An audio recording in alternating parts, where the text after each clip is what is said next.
C'est ce qu'on appelle la burqa, et la burqa est interdite en France. Mais ça, c'est un voile intégral. Est-ce que pour vous, c'est... J'en vois aussi. Hallucinant, cette description. C'est l'assimilation, Nicolas. Parle de l'assimilation. Non, l'assimilation est morte il y a 30 ans. Pour la majorité, 2/3 des interrogés, la laïcité est acceptée et la loi de la République placée au-dessus de la loi religieuse. Très inquiétant, 43% des Français s'inquiètent de la place grandissante de l'islam dans notre pays. Tous les musulmans ne sont pas des terroristes en puissance. Et quand je vois ces dernières semaines les unes de l'Express, Le Point, Marianne, Valeurs Actuelles, cet islam sans gêne, la peur de l'islam, les convertis d'Allah, pourquoi l'islam fait peur, on en a une toutes les semaines, Le Parisien qui nous a... Horizon d'Islam, un programme qui vous est présenté par la MTA International.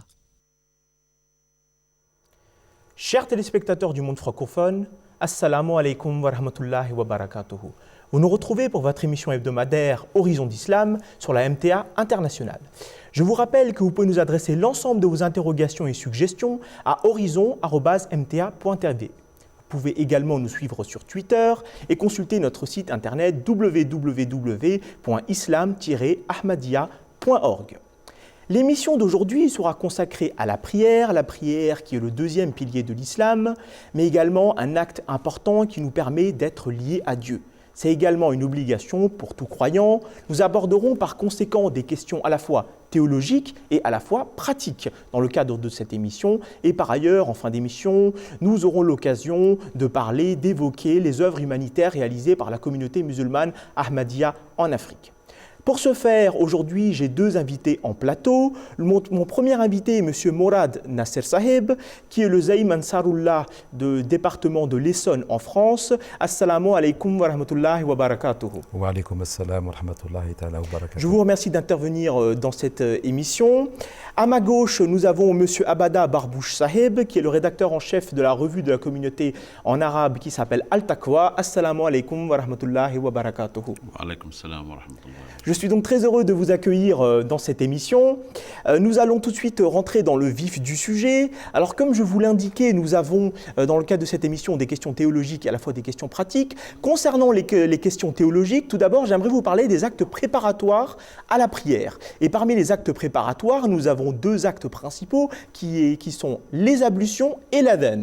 Alors en tout premier lieu, j'aimerais savoir, Monsieur Morad Nasser Saheb, quelle est la philosophie derrière effectivement ce que l'on appelle l'adhan.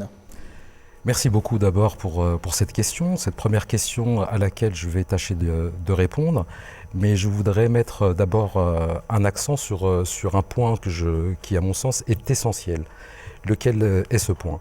Je souhaiterais, dans ma réponse, apporter deux notions. On a la lettre et on a l'esprit de la lettre. Donc, on va discuter maintenant et tenter de répondre à la philosophie qui est la philosophie de l'adhan. De cette manière, je souhaiterais mettre en évidence un point sur l'histoire de l'institution de l'adhan. Dans quel contexte l'adhan a été mis en place et à travers quelles circonstances l'adhan a pu s'exprimer la première fois. Donc, dans l'histoire de l'islam, la question de l'adhan a pris une forme tout à fait particulière, puisque ce n'est pas à travers le prophète Mohammed sallallahu alayhi wa sallam que l'adhan a pu s'installer, a pu prendre place au sein de l'islam, mais plutôt à travers les compagnons du saint prophète Mohammed sallallahu alayhi wa sallam, qui sont venus, à un moment donné, être les récipiendaires de révélations de la part de Dieu concernant cette grande question de l'adhan.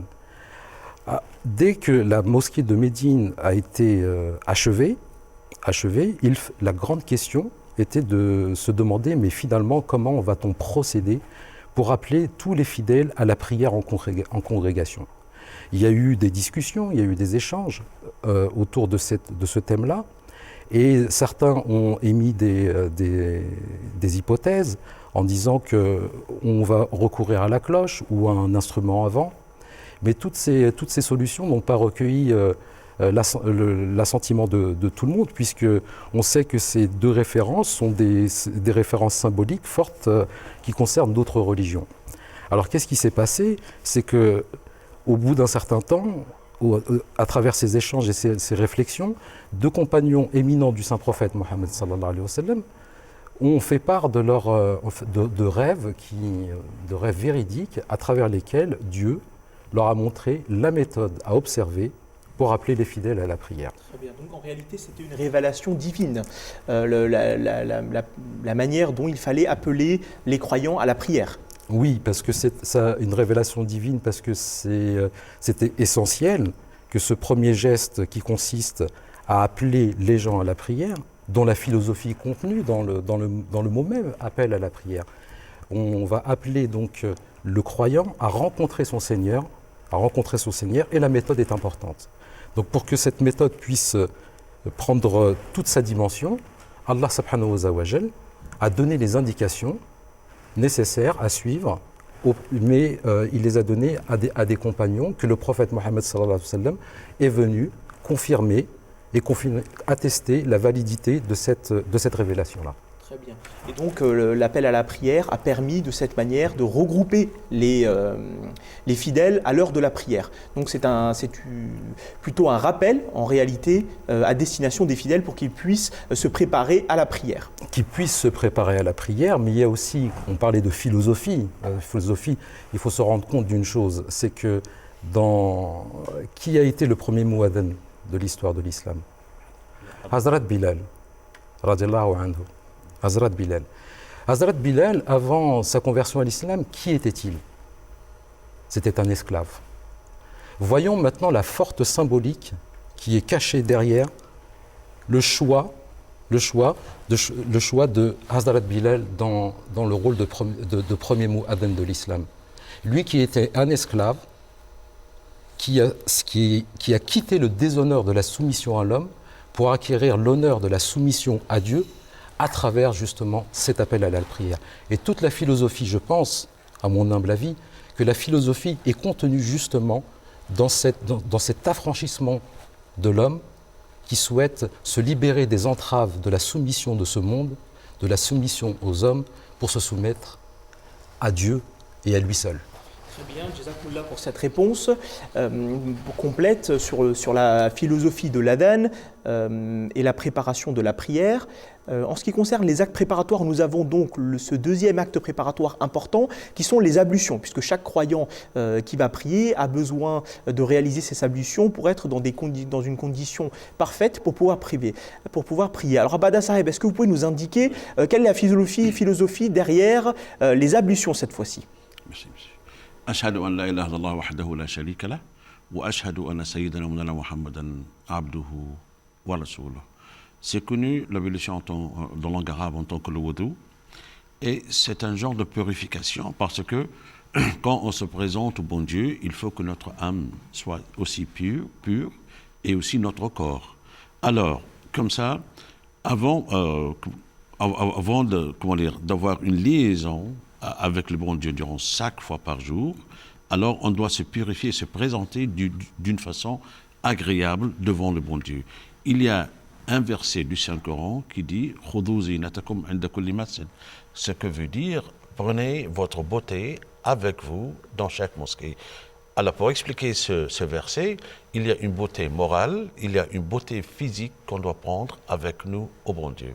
Et dans notre vie quotidienne, si on va visiter quelqu'un de très important dans la société, alors on se baigne, on peut, on se rase, on fait des parfums, on fait tout ça.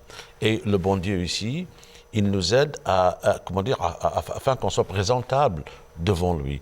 Alors, si on représente seulement un âme pur, c'est pas, c'est pas suffisant de se présenter convenablement et, pour montrer votre respect devant le bon Dieu. Et aussi, il faut comprendre qu'il y a une dimension ici, psychologique ici, parce que durant le wudu, on se calme un peu, ça nous aide à se concentrer aussi devant le bon Dieu, même d'une façon médicale. Ça a été, confirmé que l'hypertension, ça peut diminuer. Il y a d'autres phénomènes qui arrivent physiques, médicales, à notre corps durant l'évolution. Et alors, c'est comme ça qu'on peut se présenter d'une façon qui est honorable devant notre Dieu. Et aussi, ça nous aide à établir ce lien avec le bon Dieu. Jazakumullah, il est vrai que nous demandons, Allah Ta'ala demande également aux fidèles de se présenter avec des habits propres lors de la prière, lorsqu'on se déplace à la mosquée, et le wuzu, c'est-à-dire les ablutions, sont également une partie de cette propreté qui est nécessaire lorsqu'on se présente devant notre Seigneur. Alors, ensuite, après les actes préparatoires, j'aimerais parler avec vous de l'obligation de prier, puisque Allah Ta'ala nous enjoint de prier. Alors, de quelle manière il le fait? Alors, est-ce que vous pourriez m'indiquer dans le Saint-Coran de quelle manière Allah Ta'ala met l'emphase sur la prière? Et c'est M. Abada Saheb qui va nous parler de cela. Oui. Premièrement, il faut comprendre la philosophie derrière la prière elle-même. Le mot salat, c'est dérivé du mot sila. Et le sila, c'est le lien. Ce lien qu'on doit établir à travers la prière doit être avec qui? Alors ici, on peut dire qu'il y a comment dire, 3 dimensions pour ce lien. Il y a un lien avec soi-même, il y a un lien avec le bon Dieu, il y a un lien aussi avec sa créature.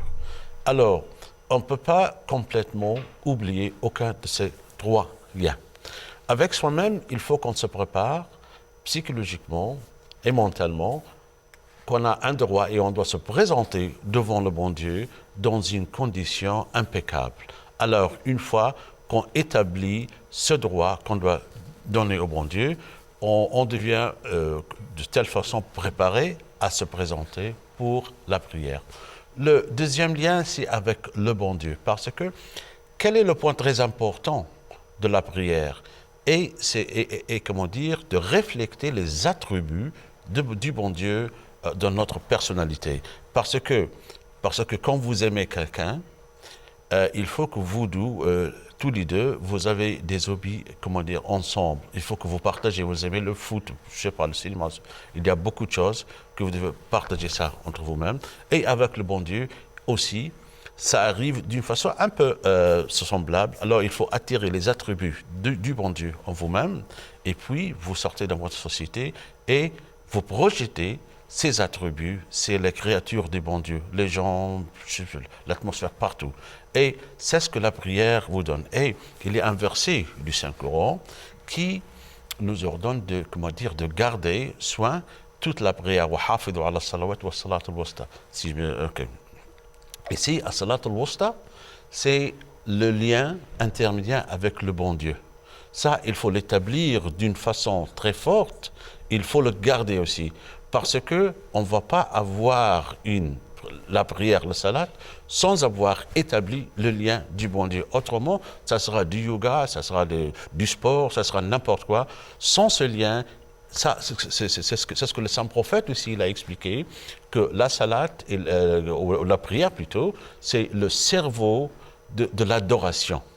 Et l'adoration, c'est le deuxième niveau, comment dire, de l'amour du bon Dieu, qui va vous rendre en tant, comment dire, un être humain vivant spirituellement. Eh bien, d'ici, on peut, comment dire, conclure que la philosophie de salat, en bref. Mourad Saheb, vous voulez peut-être ajouter quelque chose sur ce point? Je voulais simplement rajouter une toute petite chose concernant donc la salat. La salat, comme elle vient d'être décrite, on voit bien que la salat est un art. Et cet art va se développer tout au long d'une longue période. Depuis l'âge de l'enfance jusqu'au tombeau, jusqu'au moment où on va trépasser et passer de l'autre côté. Et cet art, fil par fil, jour par jour, doit être développé, doit être poli, doit être précisé, de manière à l'élever et à arriver donc à cet objectif qui est d'établir donc un lien fort et vivant avec le Créateur. Jazakumullah. Alors, quelles sont les différentes catégories de prière? Puisqu'on parle de lien avec Dieu, de quelle manière peut-on établir ce lien avec Dieu? De quelle façon et selon quelle prière? Donc, il y a différentes catégories de prières qui occupent donc le croyant tout au long de la journée. On a les fards, donc les prières obligatoires, qui sont au nombre de 5. Et on a les prières, les sunnahs, et on a les nawafil. Les sunnas, c'était les prières que faisait le saint prophète Mohammed sallallahu alayhi wa sallam, en plus des prières obligatoires, à certains moments stratégiques de la journée. Et ensuite, on a les nawafil, qui sont des prières supplémentaires pour développer son amour pour le Créateur, pour développer son désir de se rapprocher de son Créateur. Alors d'un point de vue purement spirituel, cette fois-ci, dans quelles conditions psychologiques le croyant doit-il se placer au moment où il va décider de prier? Comment doit-on préparer cette prière d'un point de vue moral, psychologique, d'un point de vue intérieur? Abada Saheb. Oui, merci. Ici, il faut bien comprendre qu'il faut qu'on soit dans un état psychologique impeccable. Et il y a un verset du Saint-Coran qui a été, comment dire, pas bien compris. La taqrabu salata wa antum sukara. Il ne faut pas se présenter à la prière quand vous êtes ivre. Ça, c'est une traduction superficielle. Mais ça veut dire il faut que vous soyez, comment dire, conscient de ce que vous dites, ce que vous faites. Et il faut couper tous vos liens mondains, complètement. Et le lien, comment dire, pas seulement dans ce monde, même aussi avec votre famille, tout. Alors, vous vous présentez un à un devant le bon Dieu. Et cet état d'esprit, quand vous allez établir ça, alors vous pouvez, comment dire, attirer, ou plutôt comprendre les attributs du bon Dieu. Et une fois que vous les avez acquis, alors maintenant, vous pouvez dépenser, comment dire, donner aux autres ce que vous avez attiré du bon Dieu. Alors ce que vous souhaitez dire, Abada Saheb, c'est qu'il faut oublier peut-être les pensées futiles, il faut oublier les pensées inutiles, il faut essayer de se concentrer dans la prière. C'est peut-être cet aspect-là que vous souhaitez mettre en exergue. Bien sûr, merci beaucoup de l'avoir éclairé. Et aussi, c'est ce que le wudu vous aide à faire ça. C'est pour ça, cette eau froide, tout ce que vous faites, ça vous aide à vous concentrer et vous présenter d'une façon différente de votre vie quotidienne. Autrement, si on voit le résultat final, vous ne pouvez pas dépenser ce que vous n'avez pas gagné. Alors, durant la prière, vous allez gagner les bénédictions du bon Dieu. Autrement, vous allez attirer les attributs du bon Dieu. Puis, quand vous sortez dans votre société, vous pouvez dépenser ça, vous pouvez passer ça au monde extérieur. Très bien. Il est important de se concentrer, d'essayer d'oublier les choses inutiles pour pouvoir établir un lien avec Dieu. C'est un préalable obligatoire en réalité. Si on n'est pas concentré dans le cadre de la prière, il est évident qu'on ne va pas pouvoir établir un contact efficace et utile avec Dieu. Je pense que cela va de soi. Alors ensuite, j'aimerais comprendre, puisque Dieu nous enjoint de prier, si on ne prie pas, ou alors si tout simplement on abandonne la prière, quelles en sont les conséquences? Et Mourad Saheb, vous allez nous expliquer tout ça. Merci beaucoup, Jazakumullah, pour cette question. Il est rapporté dans un hadith du saint prophète Mohammed sallallahu alayhi wa sallam qu'un groupe de personnes est venu le rencontrer pour lui demander d'être exonéré de la prière. Ils ont eu ce geste, ils ont eu cette volonté. Et quelle a été la réponse du saint prophète sallallahu alayhi wa sallam? La réponse du saint prophète a été simple, très très simple et claire. Une religion qui ne requiert pas l'action n'est pas une religion. Qu'a voulu dire le saint prophète Mohammed sallallahu alayhi wa sallam en parlant d'action pour parler de la prière? Parce que l'action pour parler de la prière est une action à part entière qui consiste à un certain nombre de gestes à des moments bien précis de la journée, en y joignant l'esprit, la concentration, tout finalement un dispositif, et l'ensemble de tout ce dispositif-là constitue l'action du croyant pour se mettre en relation avec son Créateur. Donc le saint prophète sallallahu alayhi wa sallam a dit que s'il n'y avait pas cette prière-là, ça n'est pas une religion. Donc il y a un lien de causalité entre la prière et le fait même d'appartenir à l'islam. Ceci étant dit, donc la salat, pour une personne qui souhaite abandonner la prière, que Dieu nous en préserve, qu'est-ce qu'il souhaite faire aussi? Il déclare une sorte de mort à sa personne. Une mort. Puisque la prière est le seul moyen d'établir un lien vivant avec son Créateur. Toute personne qui cesse d'agir de cette manière-là, va appeler sur sa propre personne une mort spirituelle. Et mourir de cette manière-là est un risque énorme dans l'au-delà d'être ressuscité parmi les personnes qui n'auront malheureusement pas prié et pour lesquelles Allah subhanahu wa ta'ala a envisagé un traitement particulier s'il ne leur a pas pardonné naturellement. Ce que vous souhaitez mettre en exergue, c'est notamment le fait qu'en abandonnant la prière, on abandonne notre croyance et en réalité, on remet en cause l'unicité de Dieu, in fine. Je vais expliquer ça. Notre âme a besoin de la nourriture exactement comme notre corps il a besoin de nourriture. Et si vous ne mangez pas toute la journée, alors vous allez dormir, vous allez avoir des maladies, beaucoup de tracas. Et c'est pour cela, pour garder notre âme d'une façon vivante, il faut lui donner chaque fois, par jour, dans ce qu'il a besoin. Et c'est comme ça qu'on peut, avancer dans notre vie d'une façon spirituelle et d'une façon aussi matérielle. Il y a une autre conséquence aussi très grave, qui est la conséquence de l'abandon de la prière. Et cette conséquence a été mise en évidence par le Messie premier, alayhi salatu wassalam.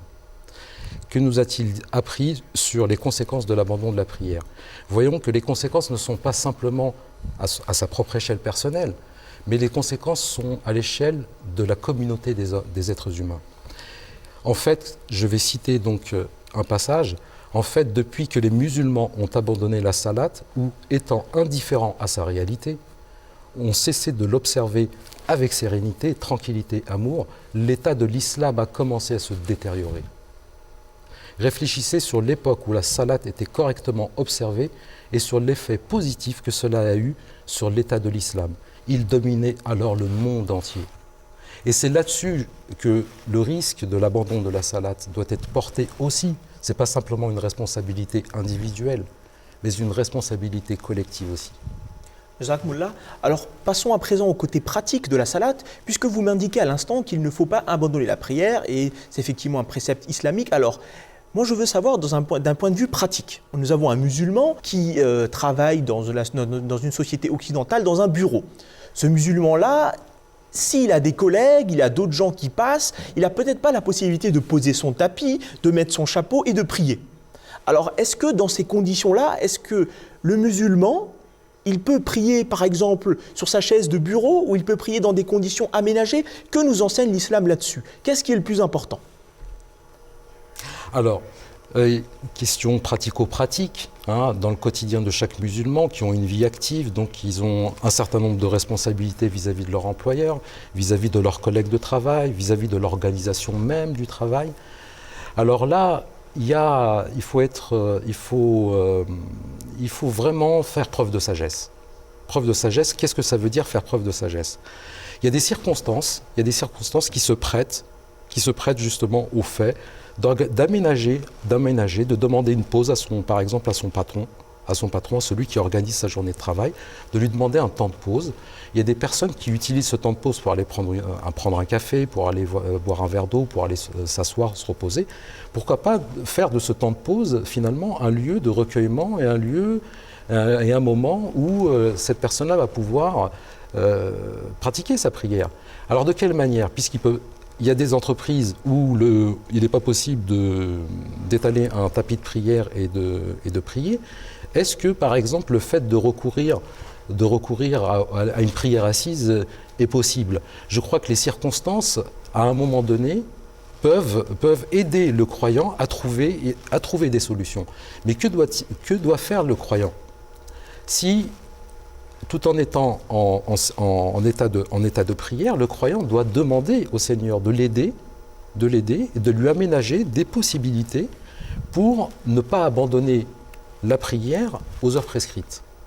Il doit demander, et en l'absence de il doit patienter dans cette situation jusqu'au jour où la situation va lui permettre de pratiquer ses prières selon les règles. Mais allons au bout des choses, puisque c'est vrai que parfois, je comprends très bien cet avis théologique et pratique aussi, mais parfois, effectivement, on est confronté à une situation où nous n'avons pas d'autre choix que soit ne pas prier, soit prier dans cette condition.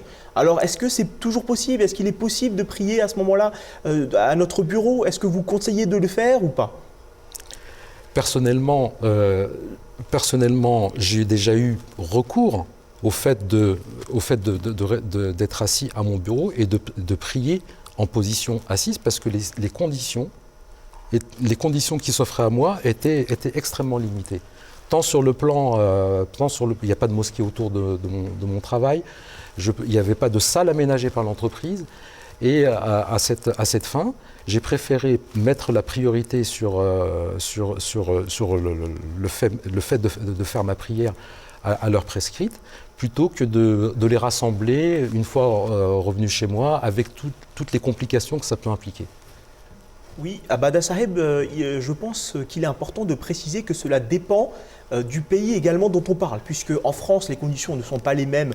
On connaît les lois et notamment le fait qu'il est difficile de demander à son employeur d'organiser sur le lieu de travail l'utilisation du fait religieux ou alors plutôt la pratique religieuse. Et par contre, en Angleterre, ce sont des choses différentes et la pratique est différente peut-être. Oui, ce que je veux dire aussi, il faut que vous deveniez un exemple vivant des enseignements du Saint-Coran. Dans votre boulot, vos collègues, ils doivent sentir que vous êtes différent du point de vue positif. Alors comme ça, c'est votre patron lui-même qui va venir vous rapprocher. Je t'ai vu prier sur tes chairs, j'ai vu les autres musulmans qui prient dans des places. Alors c'est eux qui vont vous pardonner ou venir au secours pour vous aider. Sans ça, si vous imposez votre religion des autres comme ça d'une manière folle, alors il faut s'attendre à un peu de dégâts. Mais ici en Angleterre, comme vous avez bien expliqué, les choses sont un peu différentes. Les musulmans, ils sont respectés. Et si vous rapprochez le directeur de votre société, des fois, ils ont même des petites chambres pour les gens de prier, pas seulement pour les musulmans, pour les chrétiens et pour les juifs. Ici, c'est un peu, comment dire, relaxé, c'est pas comme la France, je pense, et on commence à prier, que l'Angleterre garde cet esprit qu'ils vont garder pour des siècles, comme ça. Oui, c'est simplement la perception de la laïcité qui est différente selon les pays et qui parfois préside à la manière dont le fait religieux peut s'insérer au travail, etc. Et donc parfois il y a des barrières qui sont différentes selon les sociétés et il faut aussi l'accepter. C'est pour ça qu'on pose des questions pratiques pour que les téléspectateurs qui nous regardent puissent dans leur situation se dire est-ce que je peux prier de telle manière? Comment est-ce qu'on peut préserver la salate? Parce que c'est aussi l'essence de la salate et le but de cette émission, c'est expliquer aux téléspectateurs de quelle manière ils vont pouvoir préserver leur salade et prier au quotidien. Autre question pratique, je souhaite vous demander, dans les conditions où on rencontre parfois des gens qui sont athées ou alors des personnes qui ne voient pas l'intérêt de la prière, qu'est-ce que vous pouvez répondre aux personnes qui vous disent que la prière est très chronophage, que c'est une perte de temps et que pourquoi est-ce que les musulmans prient toute la journée alors qu'ils auraient autre chose à faire? Comment est-ce qu'on peut expliquer à une personne qui est soit non-croyante, soit qui n'est non pratiquante, quel est l'intérêt de la prière d'un point de vue tant religieux mais également d'un point de vue pratique? Oui. Ici, on parle de deux groupes complètement différents. On parle des musulmans qui, d'une façon spirituelle, et comment dire, ils ont la capacité de voir des choses, les couleurs devant eux, et on parle des gens qui sont complètement aveugles. Ça, s'ils sont aveugles du point de vue spirituel. Alors, c'est très difficile d'expliquer à un aveugle la différence entre la couleur noire et rouge et blanche et tout ça. Alors, comme ça, il faut, comment dire, que, comme je viens de l'expliquer, que notre exemple, comment dire, dans la société doit les attirer. On voit ça, bien sûr, dans l'exemple du Saint-Prophète, sallallahu alayhi wa sallam. Ses voisins ont dit que c'était juif, qu'il veut, comment dire, qu'il jette presque chaque jour tout, comment dire, les ordures et sa poubelle dans sa maison. Alors, après quelques jours, le Saint-Prophète s'est senti qu'il n'a pas de poubelle, alors il est allé chez lui, taper et voir, il a entendu qu'il était malade. Alors, ce juif-là a été vraiment très surpris. Pourquoi? Parce que ce genre de comportement n'arrive pas d'un homme, comment dire, normal. C'est une personne exceptionnelle et c'est ce qu'on appelle les akhlaq al-nubuwwat, ou les morales des prophètes. Et c'est comme ça que ce juif a accepté l'islam. Ici, nous aussi, on doit attirer ces attributs du Saint-Prophète sallallahu alayhi wa sallam, qui était qui représentait la véracité du Saint-Coran, c'est l'exemplaire que Dieu existe. Si on peut parler d'une façon théologique tout le temps, sans pratiquer, alors notre comportement ne va pas avoir de poids. Ici, on doit transformer le Saint-Coran en action. C'est ce que c'est dit dans le Saint-Coran, al-amal salih. Parce que la croyance elle-même, elle n'a pas de poids si on ne traduit pas ça dans de bonnes œuvres. Et c'est ce que les musulmans doivent faire aujourd'hui. Jazakumullah, vous souhaitez indiquer, je pense que c'est l'objet de votre propos, que notre morale, notre attitude doit attirer les personnes vers notre religion, les questionner également, et c'est de cette manière-là qu'on peut montrer les aspects positifs de la prière, les impacts positifs, je pense, sur notre vie quotidienne. C'est de cette manière-là qu'il faut le présenter peut-être. Oui, il ne faut pas imposer notre croyance sur les gens, mais il faut qu'on les attire à travers notre, notre comportement moral. Jazakumullah. Alors une autre question épineuse, puisque nous parlons de la pratique, j'aimerais aborder le thème des prières de rue. C'est un thème qui me tient à cœur et j'aimerais interroger notre frère Mourad Sahib et je souhaiterais vous demander qu'est-ce que vous pensez des prières de rue? Est-ce qu'un musulman qui est digne et un musulman pratiquant, est-ce qu'il peut décemment décider comme ça de prier dans un parc, de prier dans la rue et déranger les personnes? Est-ce que vous pensez que c'est une philosophie qui est adaptée à l'islam? Tout à l'heure, vous avez mis l'accent sur quelque chose, le contexte. Dans quel contexte parle-t-on? Si on devait, par exemple, s'exprimer sur le contexte français, la réponse est tout de suite non, non et non. L'espace public est public, par définition, et à partir de cet instant-là, les actions, bien entendu, on peut se demander, par exemple, le fait de faire sa prière dans un parc, en quoi ça peut gêner les autres. Faire sa prière, ça ne poserait aucun problème à partir du moment où l'ordre public n'est pas remis en question. Et c'est d'ailleurs c'est de ça dont il s'agit aujourd'hui. À partir de quel moment on peut dire qu'il y a un trouble à l'ordre public si la prière est mise en place dans cet espace public? Et notamment lorsqu'il s'agit d'une prière en congrégation. Vous voyez, oui. Moi je parlais plutôt des prières en congrégation. Si vous avez plusieurs dizaines ou centaines de personnes qui occupent un parc pour prier, est-ce que c'est conforme à la philosophie des enseignements de l'islam? Une fois de plus, il y a le respect justement de l'ordre établi, des lois du pays. Et l'une des premières prérogatives de l'islam, c'est d'en respecter le contenu, d'en respecter entièrement le contenu sans faire d'exception, j'ai envie de dire, à la règle. Ensuite, les autorités musulmanes du pays doivent mettre tous leurs moyens et tout leur pouvoir pour tenter d'organiser et d'aménager des espaces de prière qui répondent aux normes du pays. En tous les cas, en France, la règle est la suivante. Il y a des autorités qui sont présentes au sein du gouvernement, qui sont là pour veiller au bon déroulement et au bon progrès et à la liberté de culte, pour que le plein exercice de la liberté de culte se fasse dans les meilleures conditions pour tout le monde.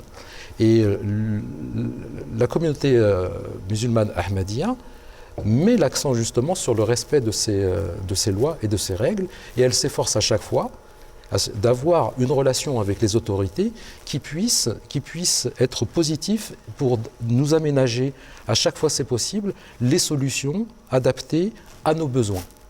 Il est important ici de préciser notamment, puisqu'il y a un procès qui nous est fait souvent aux musulmans en France, et de dire que nous plaçons les lois religieuses au-dessus des lois de la République. Et là, c'est un exemple concret pour dire que non.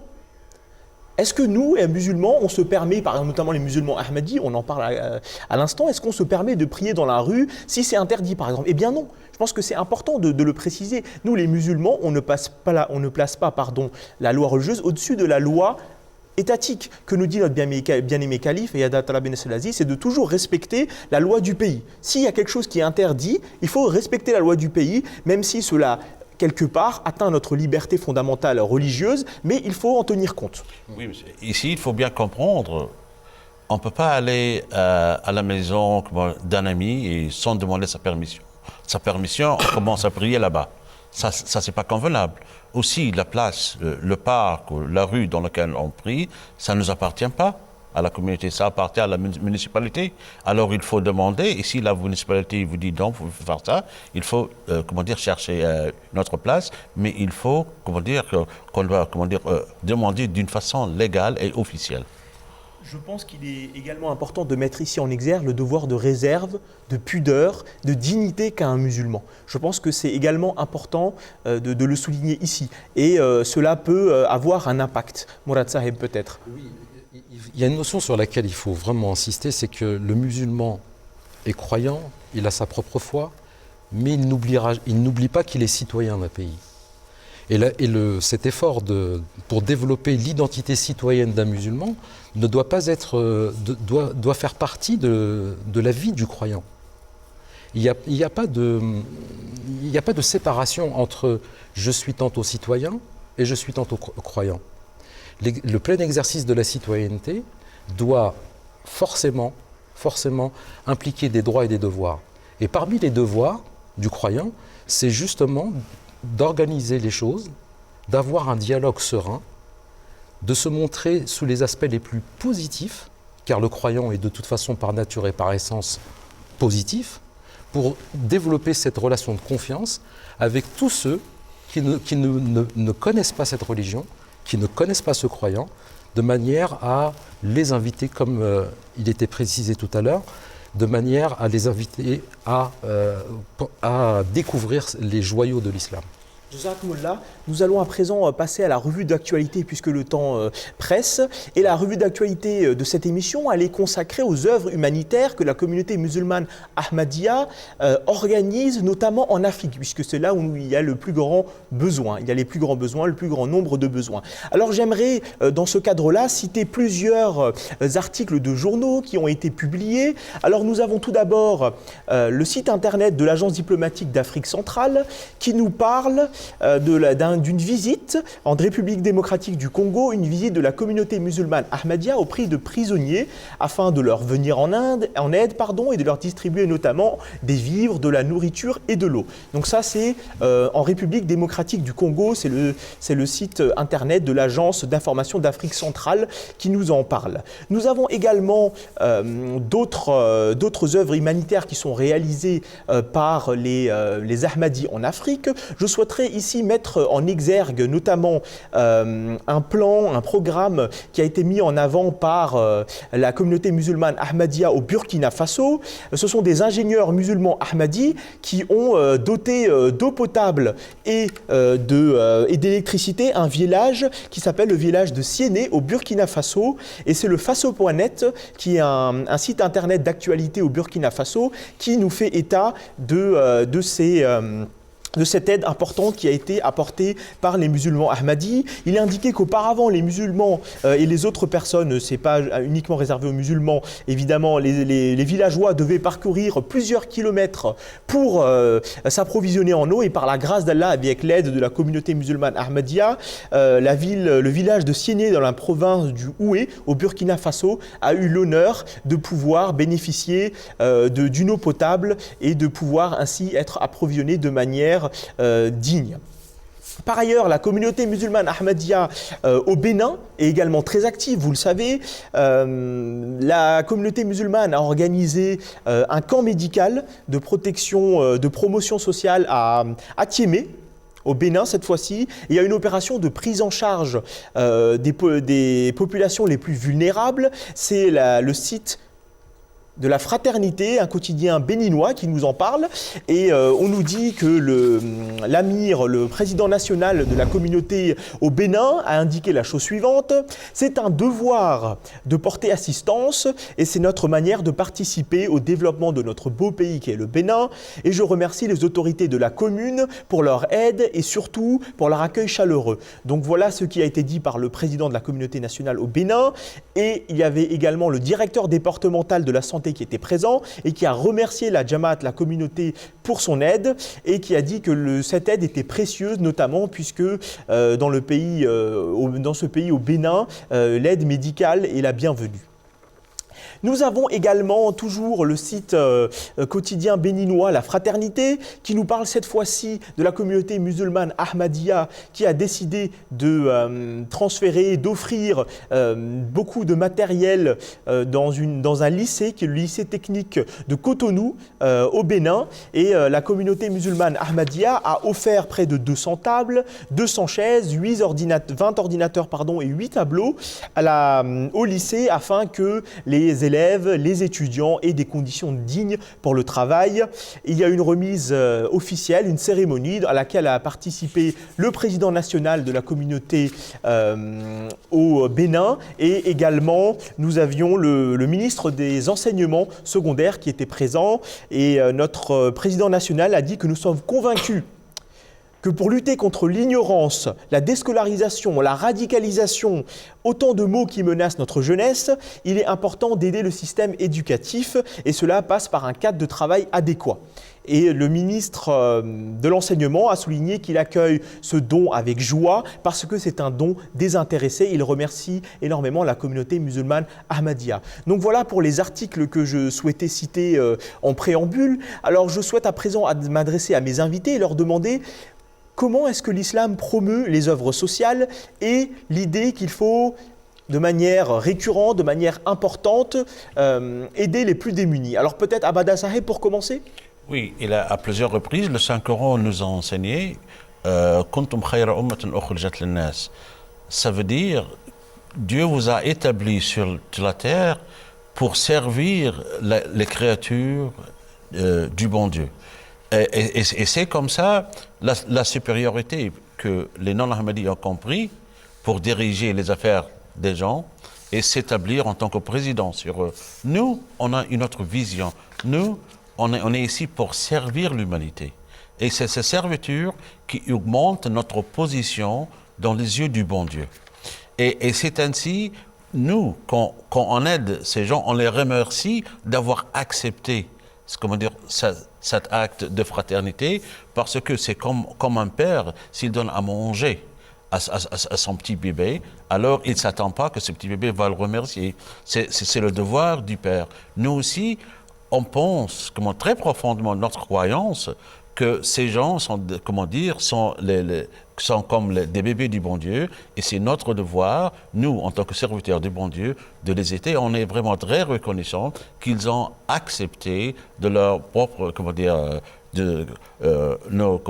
ce petit cadeau de notre part. Jazakumullah. Mourad Saheb, peut-être souhaitez-vous mettre en exergue les enseignements de notre bien-aimé calife sur ce point et de quelle manière il nous enjoint d'aider et d'œuvrer en faveur des plus démunis, et peut-être souhaitez-vous donner l'exemple de la France. Alors, avant de répondre directement à ces questions, je voulais simplement rajouter un petit point. Il est vrai que dans l'adoration de Dieu, il y a la soumission et il y a l'autre versant, c'est le service à l'humanité. Ce service à l'humanité. Et donc je vais simplement citer les quelques points qui ont été mentionnés par notre bien-aimé calife lors de la dernière conférence internationale consacrée à Humanity First. Je vais citer... Humanity First qui est une association caritative à but caritatif et humanitaire. À but caritatif et humanitaire.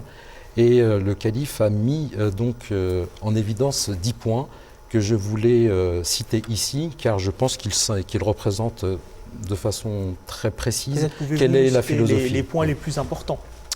Alors le premier point, le nombre de personnes en détresse ne cesse d'augmenter dans les coins du monde. Ça, c'est une réalité propre à l'histoire récente, l'histoire récente de notre monde qui est en train de souffrir et dont le nombre de personnes en détresse ne cesse d'augmenter.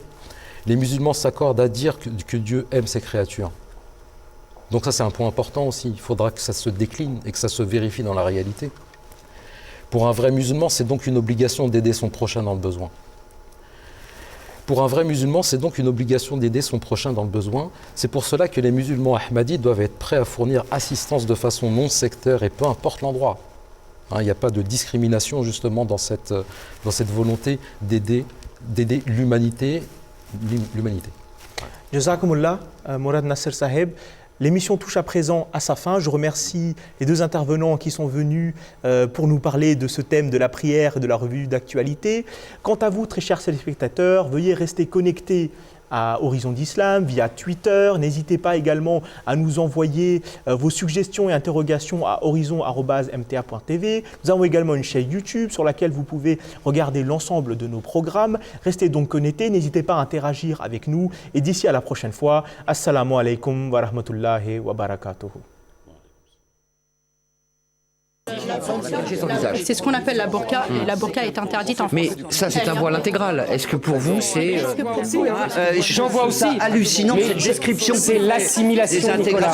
Parle de l'assimilation. Non, l'assimilation est morte il y a 30 ans. Pour la majorité, 2/3 des interrogés, la laïcité est acceptée et la loi de la République placée au-dessus de la loi religieuse. Très inquiétant.